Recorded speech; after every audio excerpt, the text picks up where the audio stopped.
Bismillahirrahmanirrahim. Assalamualaikum warahmatullahi wabarakatuh. Innal hamdalillah nahmaduhu wa nasta'inuhu wa nastaghfiruh wa natubu ilaih wa na'udzu billahi min syururi anfusina wa min sayyiati a'malina. May yahdihillahu fala mudhillalah wa may yudlil fala hadiyalah wa may yudlil falan tajida lahu waliyyan mursyida.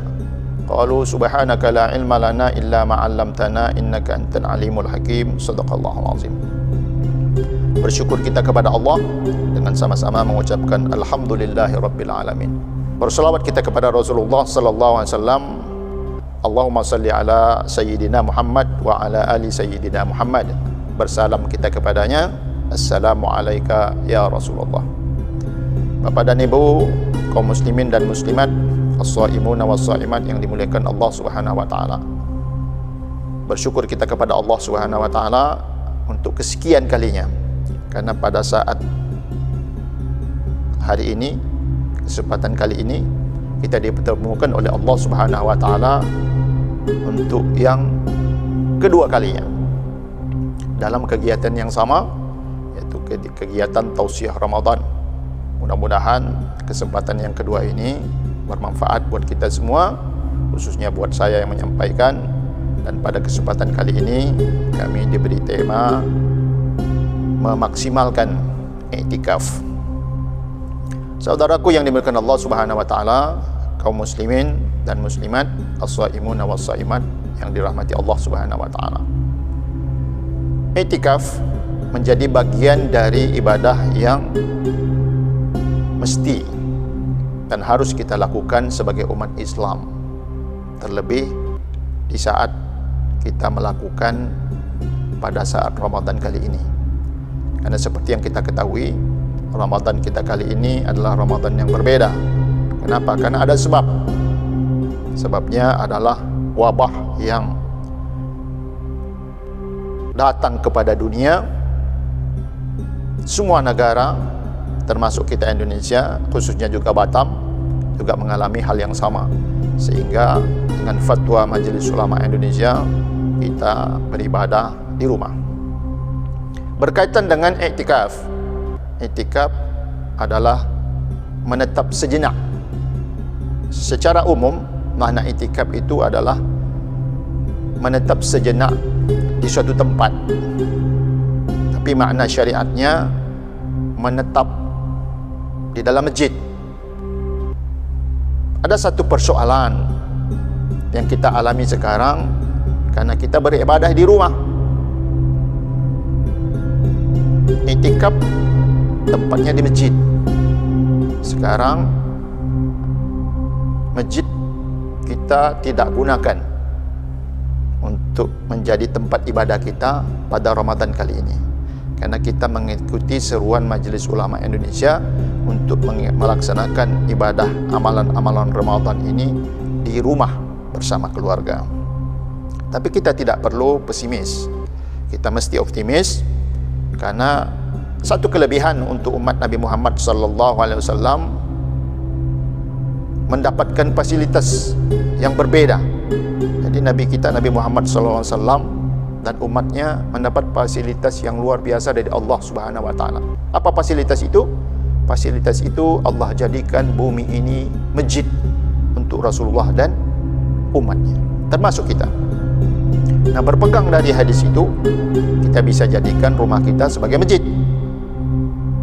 Jadi kita tidak perlu berkecil hati, karena kaitan i'tikaf ini adalah kaitannya dengan Lailatul Qadar.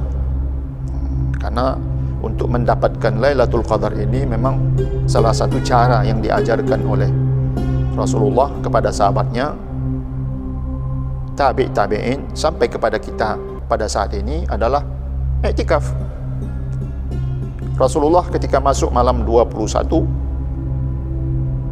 mengajak keluarganya, mengajak anaknya untuk i'tikaf. Dan ketika masuk ke masjid beriktikaf itu tidak keluar kecuali wuduk atau buang hajat.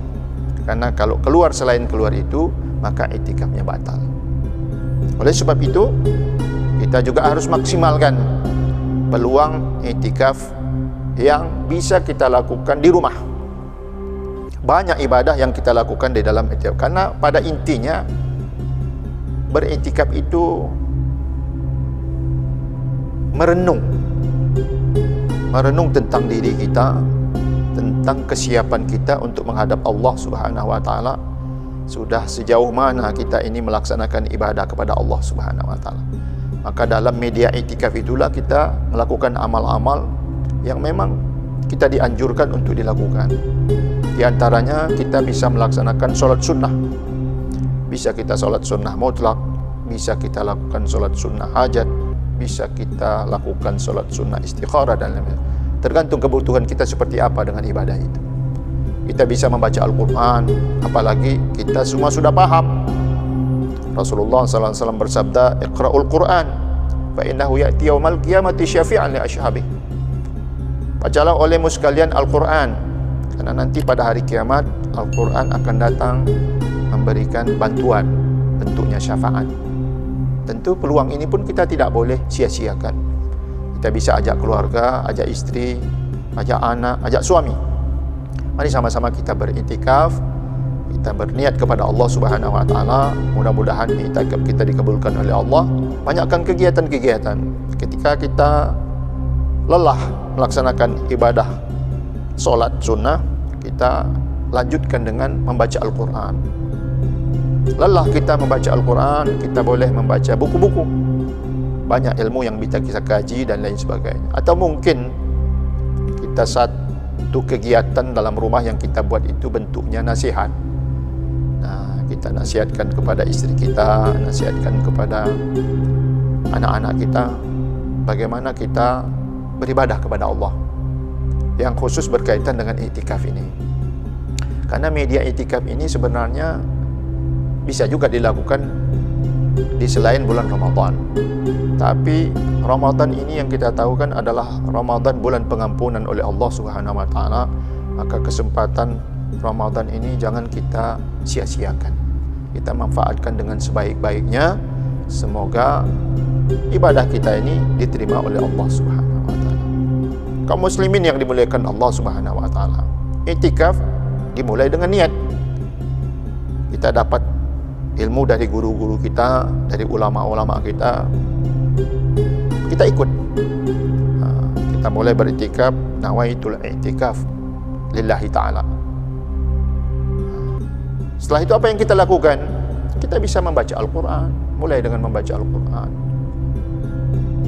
Setelah itu bisa kita solat berjamaah, bisa juga kita solat sendiri bersama keluarga. Karena untuk membina keluarga itu indah itu ketika bersama. Lihat ketika kita berbuka, meskipun buka kita saat ini beda dengan tahun lalu, buka kita sekarang sederhana, tapi nikmat. Kenapa? Kita bisa duduk bersama dengan keluarga.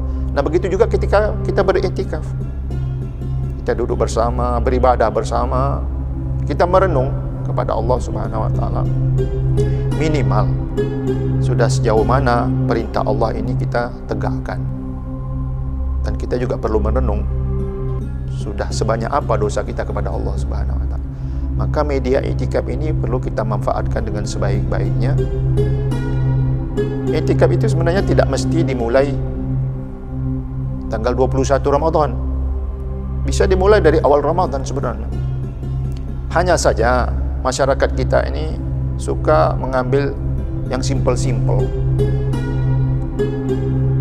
Ketika mendengar sabda Rasulullah SAW bahwasanya Lailatul Qadar itu turun di 10 malam terakhir, maka mereka mengancang-ancang ambil iktikaf itu mulai malam 21.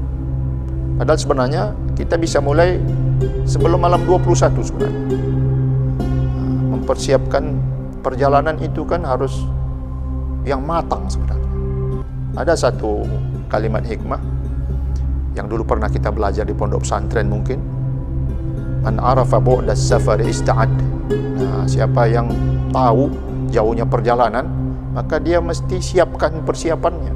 Nah, tentu untuk mendapatkan Lailatul Qadar ketika kita bertikaf ini, ya, secara garis besar sebenarnya tidak cukup hanya 10 malam terakhir itu, tapi kita mengikut Rasulullah SAW.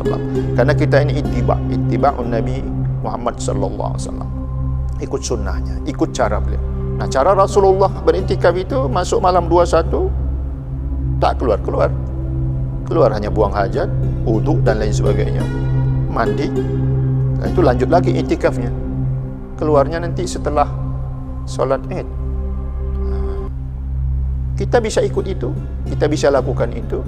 Nah, dengan cara seperti itulah kita bisa mendapatkan, dan mudah-mudahan Allah beri kita yang disebut dengan Lailatul Qadar. Karena harapan kita yang beriktikaf ini sama, tak ada yang berbeda. Mau ustaz, mau orang biasa, mau guru besar dan lain sebagainya, pasti keinginan sama. Keinginan pertama itu adalah mendapatkan redha Allah Subhanahu wa taala, kemudian yang kedua mendapatkan Lailatul Qadar. Bapak dan Ibu yang dimuliakan Allah Subhanahu wa taala, inilah yang bisa kami sampaikan. Mudah-mudahan bermanfaat buat kita semua. Mari sama-sama kita gunakan kesempatan Ramadan kali ini dengan sebaik-baiknya, khususnya bersama keluarga kita. Dan jangan lupa, karena dalam iktikaf itu kita bisa berdoa kepada Allah Subhanahu wa taala.